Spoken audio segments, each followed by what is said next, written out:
So in Georgia, when you are the valedictorian of your high school, you are invited to meet the governor of Georgia.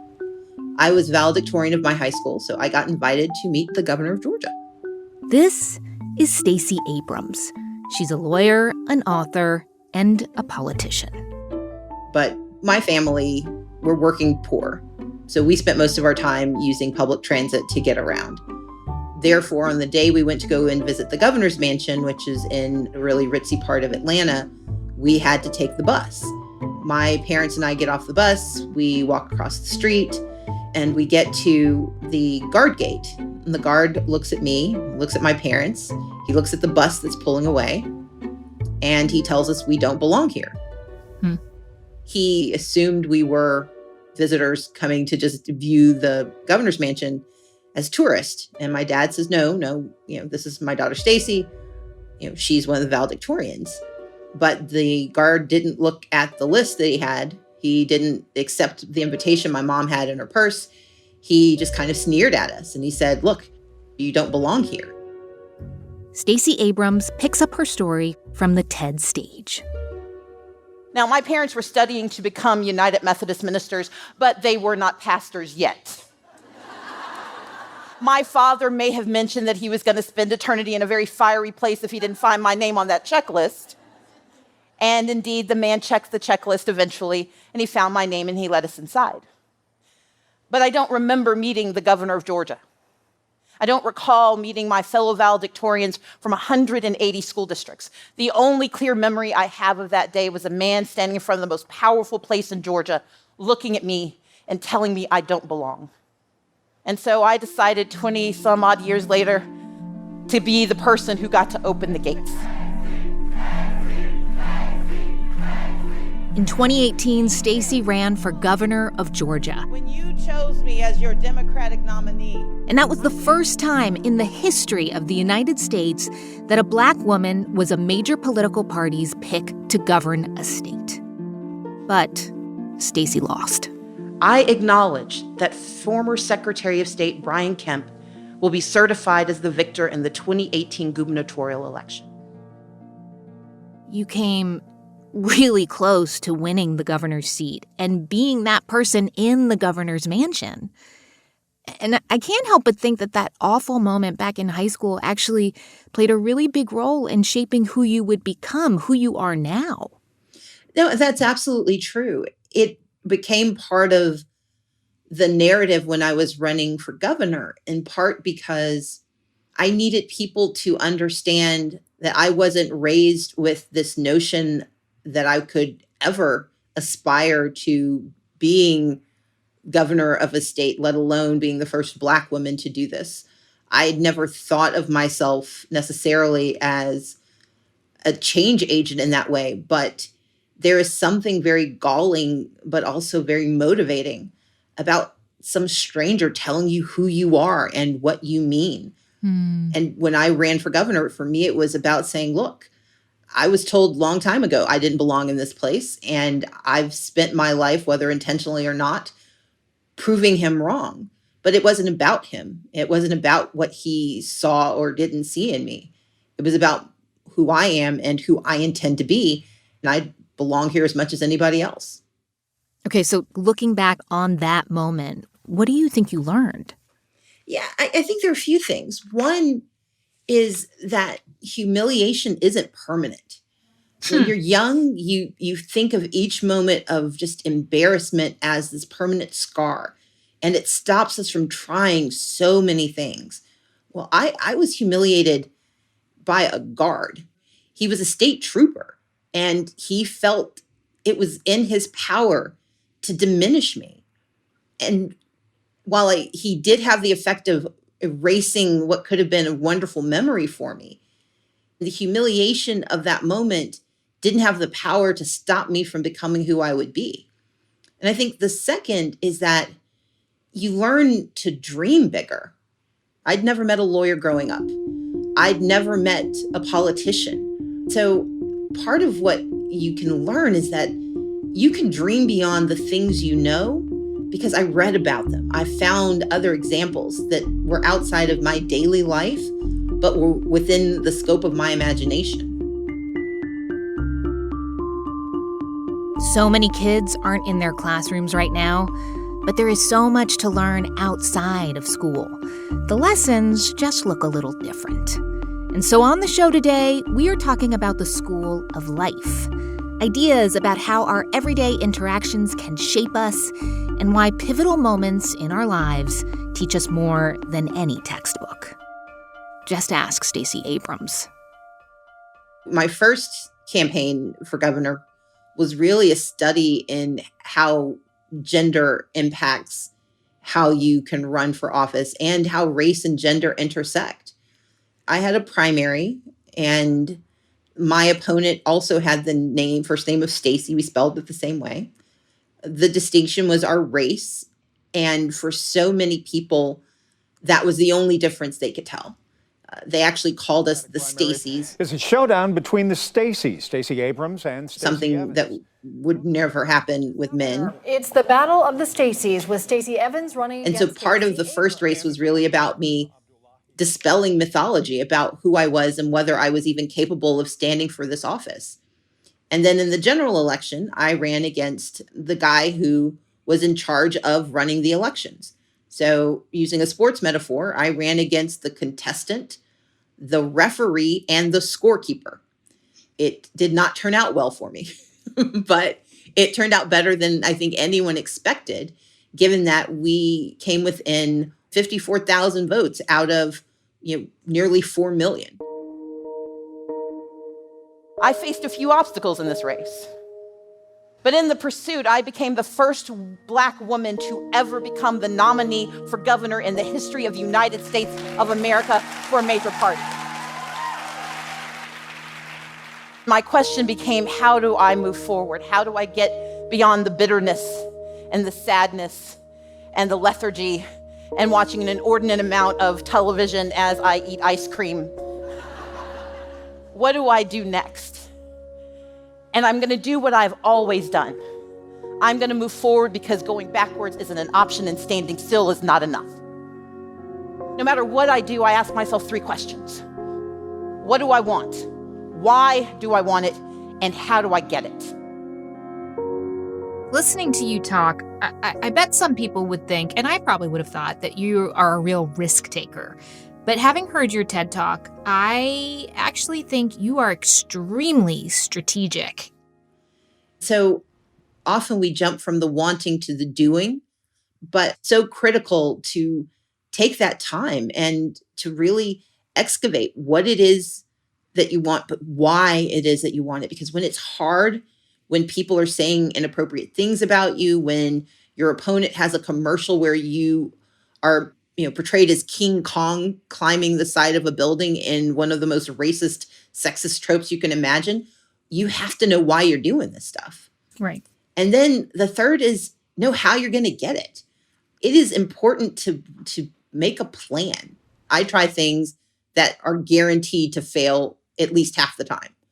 But I know ambition and dreams without a plan, it's just a wish. So I think about it. I write it down. I figure out what are the steps. And I've been not only chastised for being too ambitious, I've been called too calculating. But particularly when you come from a place where people don't expect of you, that also means they don't teach you how. Mm-hmm. And so my approach is I'm going to teach myself how, and I'm going to find people who help me navigate, because anything less is nearly a guarantee that I'm not going to be successful. Do you get any satisfaction out of proving people's expectations wrong, or realizing that they have no expectations and then showing them all the things that you can achieve? Or does that just annoy you? I can be a petty human. Yeah. I mean, there is there is satisfaction. There are some people who have been very intentional and disciplined about their underestimation of me. When I was running for governor, I had a group of people who I would have said, these are my friends. These are people I can rely on. They had been there for me. But when I called them about running for governor, they said, well, you're smart and you're capable. You're probably the best candidate, but you're a Black woman. And they would whisper it. And You're like, I know. that's exactly it. That's exactly what I would do. I'm like, I've seen me. This is not news. But their expectations of me ended at the water's edge of race. Not just a Black person, but a Black woman that suspended their expectations of me. And it was one of the most devastating parts of running. So yes, I take some satisfaction from it, but I also take the disappointment I felt and try to use that to cushion the blow for others. It's important for people to know it's okay to want more. And I don't want another young Black woman who has this ambition to be told by people she trusts that she's thinking too much and she wants too much and she needs to stop. Sounds like you are still a really good student, watching and learning and figuring out the best way to accomplish all the things that you listed. But how much do you feel like at this point it's time for people to learn from you? My mom was a librarian when I was growing up. She was a research librarian. And so I grew up believing that there is no end to the acquisition of knowledge. There's no end to the acquisition of learning. There is also always an opportunity to share what you've learned, not simply by reciting it, but by living it. And so I hope every day that I am demonstrating in real time in an active practice what I believe to be true. I'm not the governor of Georgia. I didn't get the thing I wanted. And my responsibility in that moment, if there was a teachable moment there, was how I responded. I started doing something about the next thing.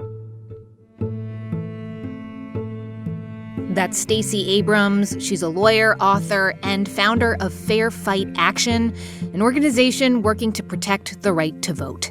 You can see her full talk at TED.com. On the show today, lessons from the School of Life. I'm Manoush Zomorodi, and you're listening to the TED Radio Hour from NPR.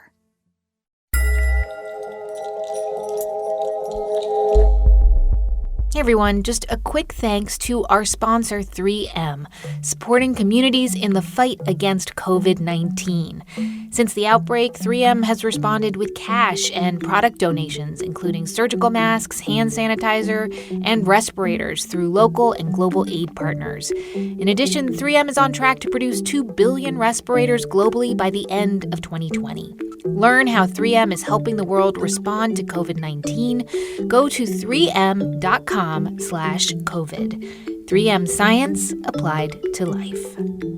Thanks also to Epic Provisions, maker of Epic Bar. This message comes from NPR sponsor Wise, helping millions of people around the world send and receive money internationally. Australian business owner Leah Andrews, also known as the Queen of Snow Globes, shares how she began using Wise. Snow globes are quite a iconic product in the States and not so much here. So when I started getting all of these requests from the States and I started getting payment from them into my Australian account, I had no idea how much the exchange rate would be affected by doing business through normal channels. It was quite a shock to see how much I was losing based on what I thought that rate would be that would come through. So Wise has been, frankly, a godsend to me because of the nature of doing business internationally. Join over 10 million people and businesses and try Wise for free at wise.com/NPR. My name is Tracy Edwards. I am a round-the-world sailor and a social activist. Well, you're a record-breaking around-the-world sailor, a social activist. But is it also fair to say you are also someone who did not thrive at school? Like, you were not a good student? Yeah, I think not a good student would be the understatement of the century.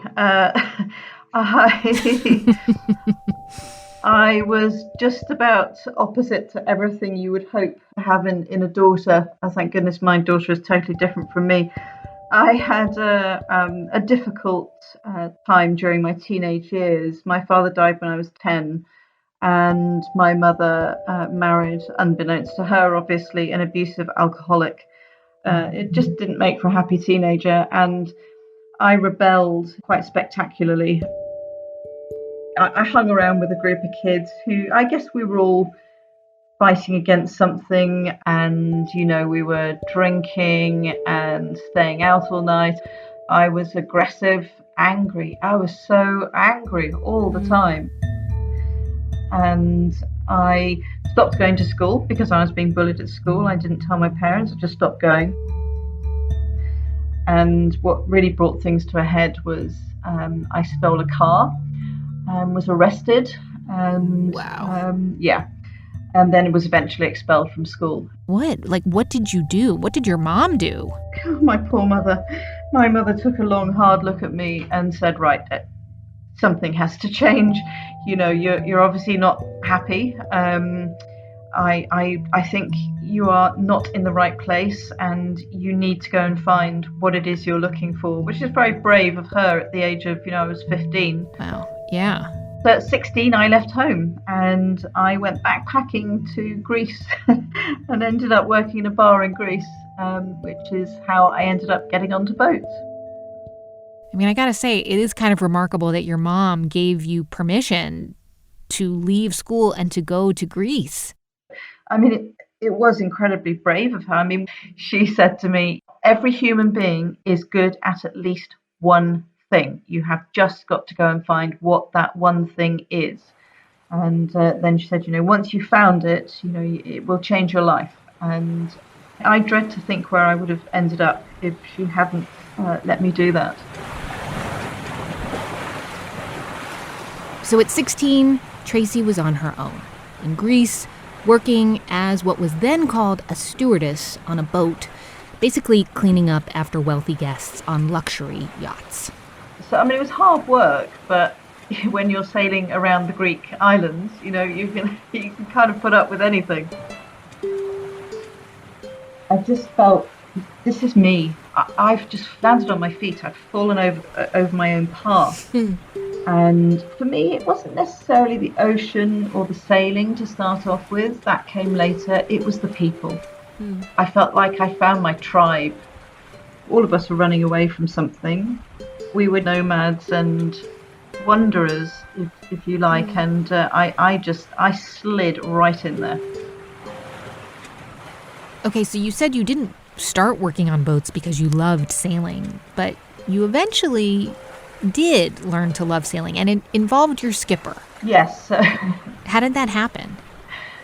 So I was doing my second transatlantic, and he said to me, "Can you navigate?"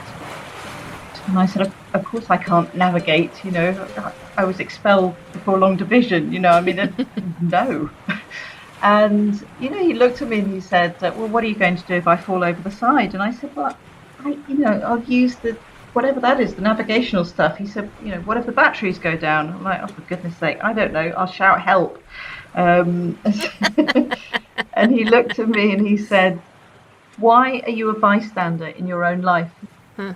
You're supposed to be playing the starring role in your own life." And I just thought, blimey, that's a bit profound for 2 days out into the Atlantic. But I thought, wow, he's right. And in 2 days, he taught me to navigate. He taught me how to use a sextant, a book of tables, charts, and it was one of the most profound moments of my life. And I fell in love with navigation then, and I have never lost that passion for it. Being able to tell wherever you are in the world with a few basic set of instruments. It's amazing. And did you think, forget doing the washing. I got to find my way across various oceans? Not really, because No? Well, because women didn't do that. I could navigate, but I wasn't allowed to at that time. This is 35, 40 years ago. You got on and your job was cook or stewardess. So I kind of put that to one side, I guess, in my mind. I sailed many oceans, so the Mediterranean, the Caribbean, the Atlantic, the Indian Ocean, the Maldives, the Seychelles. But I knew in the back of my mind that this type of cruising was probably not for me forever. I needed something else. There was something missing, but I didn't know what it was. And then I heard about the 85-86 Whitbread Round the World race. What is the Whitbread for people who've never heard of it? The Whitbread Round the World race is the toughest yacht race in the world. It starts and finishes in the UK, and it's 33,000 miles, and it's 9 months. And it was the pinnacle of ocean racing, the peak of what guys wanted to achieve. I didn't really know that then. I just thought it looked like good fun. But girls don't do it. There's just no way I would have got on a boat as anything other than a cook. But I was, okay, fine, I'll do that. Mm-hmm. So I did the 85-86 Whitbread on a boat called Atlantic Privateer, which was very aptly named because they were a complete bunch of pirates, these guys. I mean, I adored them, but I could have killed them a lot of times as well. You were the only woman on the boat for 9 months, traveling the world that's it, like just you? Yeah. Well, we were racing, so you're racing around the world, so it's very focused, it's very professional. There were 26 boats, I think, in that race, so 260 crew, and there were 3 girls. Okay, so you hear about this around the world race, and you decide, sounds fun, even though I don't think you had ever been in a race, and there were hardly any other women. I mean, were you scared? No, not really. They were such great sailors, and I learned so much from them. And when we finished the race 9 months later in April 1986, I just thought, wow, I have got to do that again.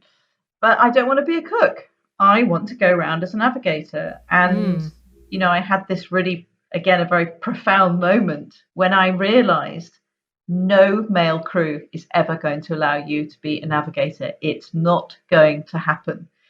And that was the first time in my life I felt that I was being prevented from doing something I wanted to do because I was a girl. Because to my mum, it was no surprise. She was like, oh, well, welcome to the real world. Yeah. But, she said another thing, which was, which set me off on another course, which was, she said, if you don't like the way the world looks, change it. Don't moan about it. Change it. Your mom. Oh, she was an amazing woman. I miss her so much. Yeah. So I thought, well, how do I change it? Okay, I have to have my own boat. I guess I have to have my own boat, which means I have to have my own team. And let's make it a team of girls so that we can prove to men that we can do this. So, I mean, it didn't start off being this, rah, let's prove women can do stuff. It was a selfish reason initially because I wanted to navigate. And it was only really when we announced this first all-female crew to sail around the world, to much laughter and derisory comments, that I thought, right, okay, I am now doing this for every woman in the world. And women would turn up on my doorstep and go, right, point me in the direction where I can help, okay, well, you can stuff those sponsorship envelopes and you can go into that boat show and try and raise us some money. I mean, some of us had 2-3 jobs at the same time. And of course, around us were all these multi-million-pound male racing teams, with their shiny boats and their shiny crew. And there was us. Ragtag girl. I love it. And we were quite a novelty because no one had ever seen women in a shipyard before. So we used to arrive in the morning and literally jaws would drop open. I mean, what you're describing to me, I'm a little worried for you at this point because I'm concerned that the whole thing's going to fall apart in the middle of an ocean. Well, no, we had some really amazing people give us a lot of help. And I mean, remember that the women I was employing were also professional racing. These were women who loved sailing and loved racing and were told, no, you can't do that. So they said, well, sod you, then we're going to go and sail with this all-female crew.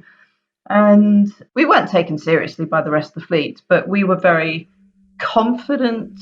We were very sure of what we were doing. We'd done probably more ocean miles than any other team. We'd been together longer than any other team. We didn't have as much money, but our battle to get to the start line had made us into a tight-knit, battle-hardened team everyone else was just starting out, so we almost had an advantage. The start of the Whitbread is a celebration of sail as thousands of boats. September 2nd, 1989, you line up with the other boats in your class to embark on a race around the world. Brutal weather conditions, exhaustion, and depression. Some people didn't think that you'd make it. Like, some of them thought that actually you and your group of women were going to die at sea. What was the mood like? Oh, God, we were completely confident.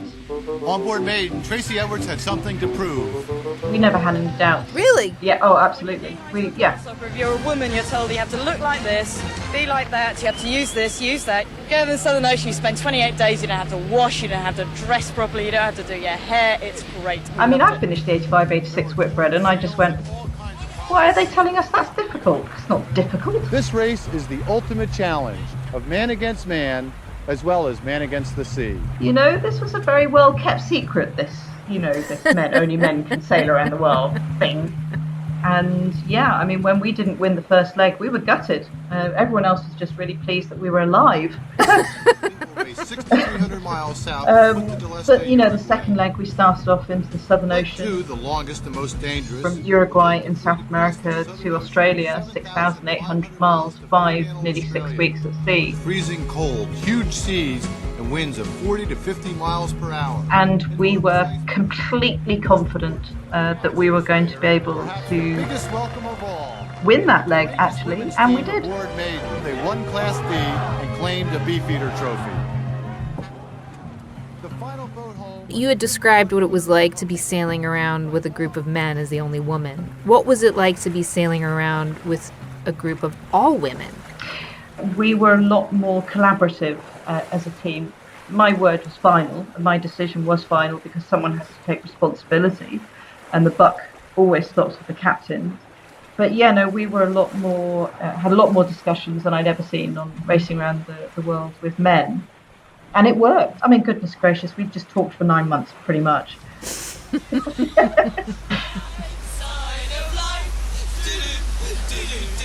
I read that also that you would let the girls play music and that there was kind of a festive atmosphere on your boat compared to others. Yeah, well, music I felt was really, really important. You know, you can be professional and race fast and hard and, you know, knuckle down to the work and listen to music. You know, it's not, I know that a lot of the boats banned music. And Really? They banned them? yeah. I'm sorry, but if you've got Top Gun playing on the speakers on deck at full blast, highway through the danger zone in the Southern Ocean, it's a huge driver. Awaits Tracy Edwards and her crew. So tell me how the race ended. Well, the race ended up with us coming second overall and winning 2 legs. Yes, it's an historic moment. Second in your division, which is a really big deal. It's the best result for a British boat since 1977, and it hasn't actually been beaten. Maidens engulfed by a huge spectator fleet. It was extraordinary. A flotilla of 600 yachts came out to meet us. As the 12 women complete the task they set out to do 9 months ago. 50,000 people standing on the dock. I mean, literally climbing over each other. It was absolutely amazing.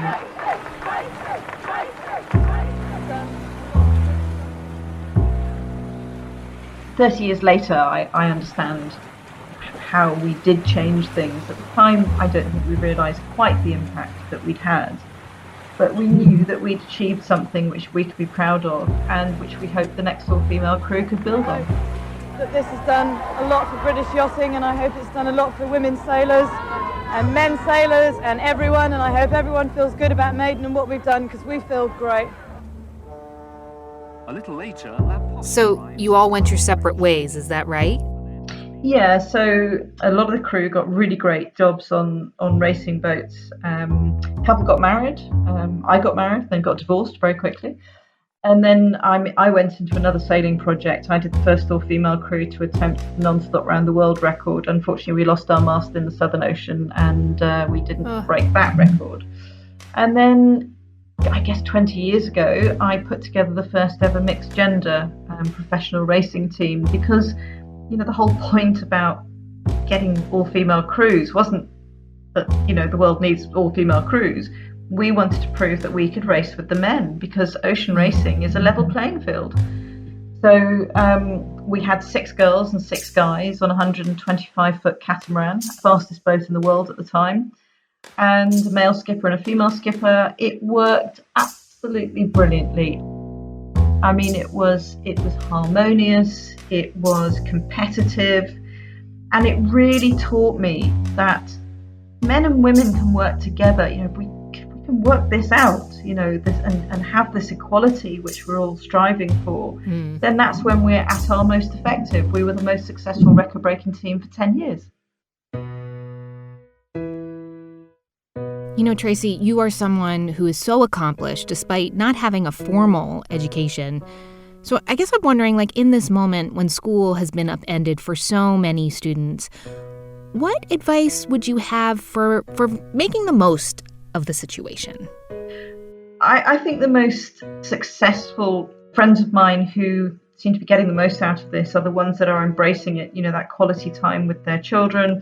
I know that the actual scholarly, you know, scholastic part of the learning outside school has been difficult, but then maybe this is the moment in time where we replace the exams and that regimented education system that we have. You know, maybe we can replace that with those things that we've just talked about, you know, sort of learning problem solving and resilience and how to save the planet and how to work together to sort out this mess, quite frankly, that my generation has made. That's Tracy Edwards. And by the way, the boat that Tracy and her all-female crew sailed in the Whitbread was called Maiden. And in 2015, Tracy launched the Maiden Factor, a nonprofit that raises money for girls' education. On the show today, the School of Life. I'm Manoush Zomorodi, and you're listening to the TED Radio Hour from NPR.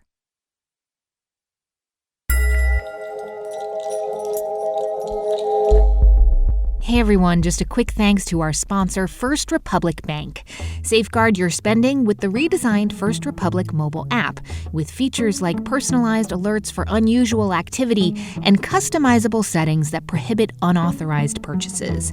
You can even turn your debit card on or off if it's ever lost or stolen, right through the app. Visit First. This message comes from NPR sponsor Avast Business. Avast strives to help businesses get the break they deserve. This month, Avast Business Antivirus is 20% off. Protect devices against whatever the internet throws your way, from ransomware to fake website schemes, so you can have peace of mind and confidence that your business data isn't up for grabs. Visit avast.com/business to get the offer. Support for NPR and the following message come from USPS. As your business changes, the United States Postal Service is changing with it, with e-commerce that moves at the speed of now. Next day and 2-day shipping nationwide, same-day shipping across town, returns right from the doorstep, and deliveries 7 days a week. Let's discover new routes. Visit USPS.com/new routes. The United States Postal Service, priority you. Really fun and a really funny and a really exciting book. Today on the show, the School of Life. Lessons we learn outside the classroom. So take reading. Most kids get taught how to read at school, but learning to love to read, that doesn't always happen. You know, I want children to be free to realize their full potential. And I think that key to that is children identifying as readers and understanding that if they control when and what they read, they can learn anything. This is Alvin Irby. He's an author, educator, comedian, and he's the founder of Barbershop Books, an early literacy group for young Black boys. You know, there are Black boys who don't have Black male reading models at school or at home, right? But yet people are surprised or curious or frustrated about why Black boys aren't reading. Alvin's mom was a teacher, and she made sure he learned how to read at an early age. And what that meant is that she would make me do reading lessons with her, and it wasn't with like fun, creative picture books. No, it was like boring Dick and Jane textbooks or whatever she had. So he kind of hated reading. Yeah, I did not read for fun as a child. Ever, really. But as a teenager, Alvin took matters into his own hands. Here he is on the TED stage. High school changed everything. In 10th grade, my regular English class read short stories and its spelling tests. Out of sheer boredom, I asked to be switched into another class. The next semester, I joined advanced English. We read 2 novels and wrote 2 book reports that semester. The drastic difference and rigor between these 2 English classes angered me and spurred questions like, where did all these white people come from? My high school was over 70% Black and Latino, but this advanced English class had white students everywhere. This personal encounter with institutionalized racism altered my relationship with reading forever. I learned that I couldn't depend on a school, a teacher, or a curriculum to teach me what I needed to know. And more out of rebellion than being intellectual, I decided I would no longer allow other people to dictate when and what I read. So Alvin, how did you begin to read and learn outside of school after having that realization? And how did that lead to the key word, I think, which is identity? Yeah, I think that there were 2 books that I read in high school on my own that certainly influenced me. One of those was Gifted Hands, which was the autobiography of Ben Carson. But that book, I read it, someone gave it to me. Maybe it was my sophomore year, and I read that book every year I was in high school because it was so inspiring. And then I read the autobiography of Malcolm X. And when I read that, I don't know, it was difficult to look at white people for a few days. I had to give myself some me time. But I would say that reading those books for myself helped shape my identity as a reader and helping me to understand that I could be in control. And that unlocked something in me that I think is connected to my understanding that if I wanted to learn something, I could actually go and read something and learn it. There are countless Black boys who remain trapped in illiteracy. According to the U.S. Department of Education, more than 85% of Black male 4th graders are not proficient in reading. 85%. The more challenges to reading children face, the more culturally competent educators need to be.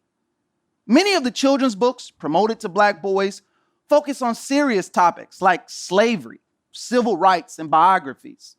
Less than 2% of teachers in the United States are Black males, and a majority of Black boys are raised by single mothers. There are literally young Black boys who have never seen a Black man reading, or never had a Black man encourage him to read. What cultural factors, what social cues are present that would lead a young Black boy to conclude that reading is even something he should do? So you're saying that kids need to see people around them reading.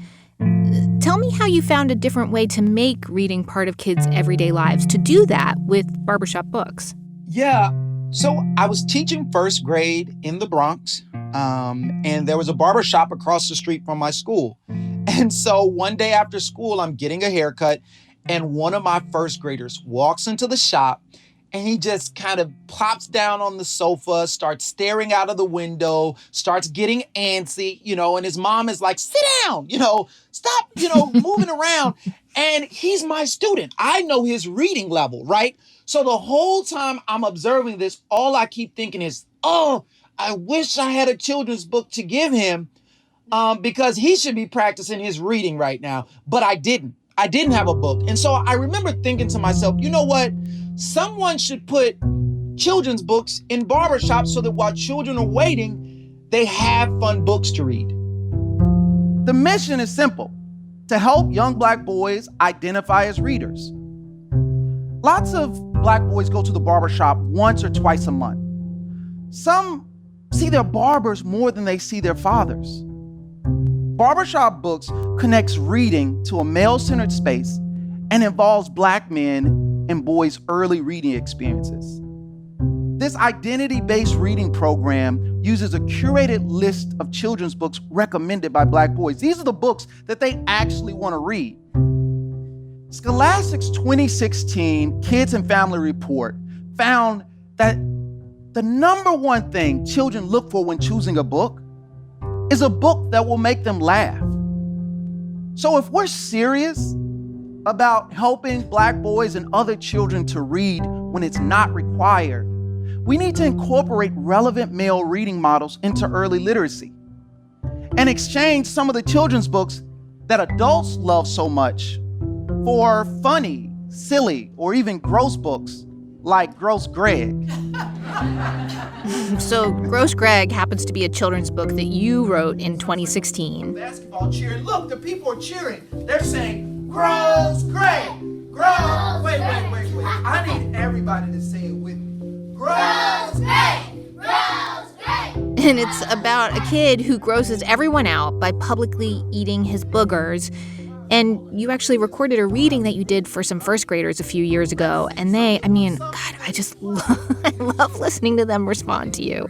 Yeah. You call them boogers. Greg calls them delicious little sugars.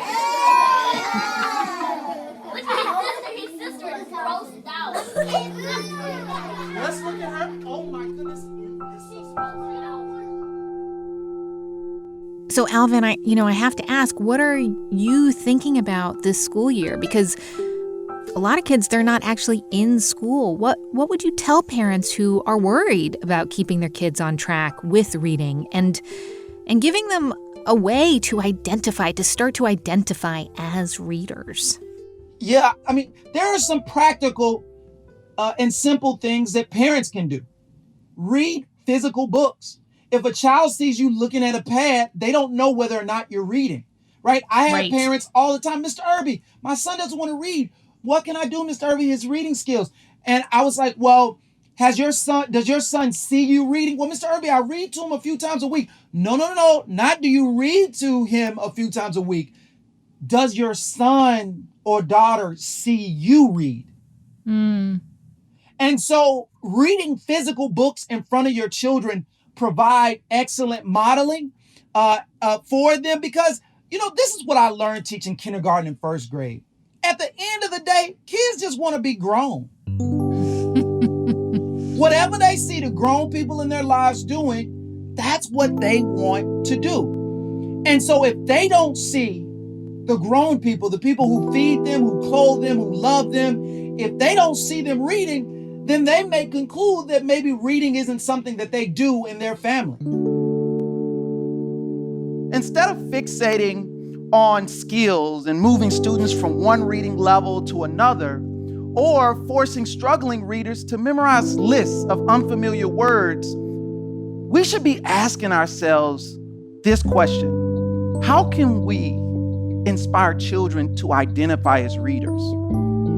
Dismantling the savage inequalities that plague American education requires us to create reading experiences that inspire all children to say 3 words: I'm a reader.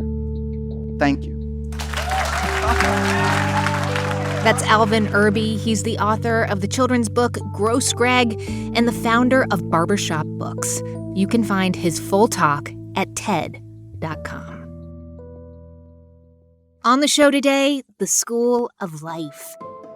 How sometimes the biggest lessons happen in unexpected places. I was back in Ohio for a family wedding. And when I was there was a meet and greet with Anna and Elsa from Frozen.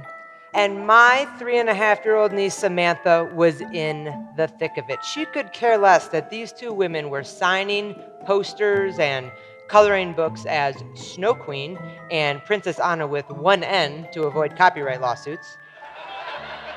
According to my niece and the 200 plus kids in the parking lot that day, this was the Anna and Elsa from Frozen. This is Ash Beckham on the TED stage. She's the aunt of a young girl who loves the movie Frozen and also an LGBTQ rights advocate. And so part of Ash's job is teaching people how to talk about gender and sexual orientation, which brings us back to that hot summer day in Ohio when Ash and her niece were waiting to meet Anna and Elsa. We get there at 10 o'clock, the scheduled start time, and we are handed number 59. By 11 o'clock, they had called numbers 21 through 25. This was going to be a while. And there is no amount of free face painting or temporary tattoos that could prevent the meltdowns that were occurring outside of this store.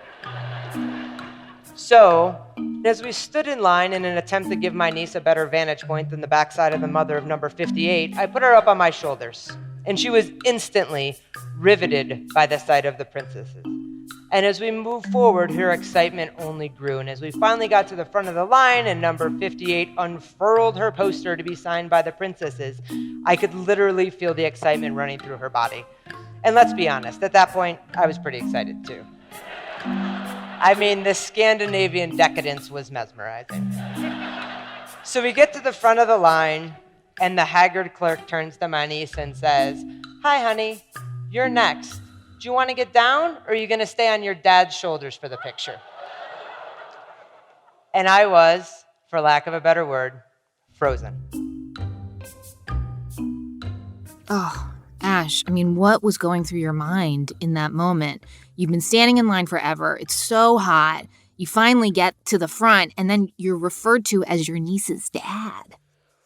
Well, I think everybody has been mistaken for something they're not, right? We've all been miscategorized in some way, especially when it's in a way that either feels accusatory or kind of contrary to how you see yourself and how you choose to be presented.